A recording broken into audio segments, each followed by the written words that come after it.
बैलहोंगल खून प्रकरणात 8 आरोपी अटकेत. नेसर्गी पोलिसांची मोठी कारवाई. बेळगाव जिल्ह्यातील बैलहोंगल तालुक्यात घडलेल्या खून प्रकरणात नेसर्गी पोलिसांनी जलद कारवाई करत 8 आरोपींना अटक केली आहे. या घटनेमुळे परिसरात खळबळ उडाली होती. 31 मार्च 2026 रोजी हान्नीकेरी येथील शंकरगोंडा वसंतगोंडा पाटील यांनी दिलेल्या तक्रारीनुसार त्यांचे भाऊ संगनगोंडा पाटील वय 50 हे आरोपींच्या घरासमोर रस्त्यावर नाचत होते.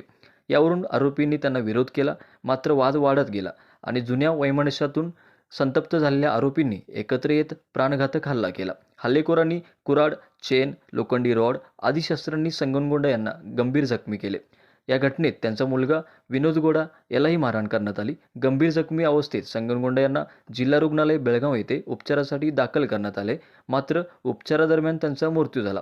या प्रकरणी नेसर्गी पोलीस ठाण्यात भारतीय न्याय संहिता 2023 अंतर्गत विविध कलमानुसार गुन्हा दाखल करण्यात आला आहे. पोलीस अधीक्षक के रामराजन, अतिरिक्त अधीक्षक आर.बी. बसरगी आणि डी.एस.पी. वीरया हिरेमठ यांच्या मार्गदर्शनाखाली पोलीस निरीक्षक गजानन नाईक व त्यांच्या पथकांनी तपास करून 8 आरोपींना अटक केली. तसेच गुन्ह्यात वापरलेली शस्त्रेही जप्त करण्यात आली आहेत. अटक आरोपींना न्यायालयासमोर हजर करून न्यायालयीन कोठडीत पाठवण्यात आले आहे. दरम्यान फरार आरोपींचा शोध सुरू असून पोलीस तपास अधिक गतीने सुरू आहे.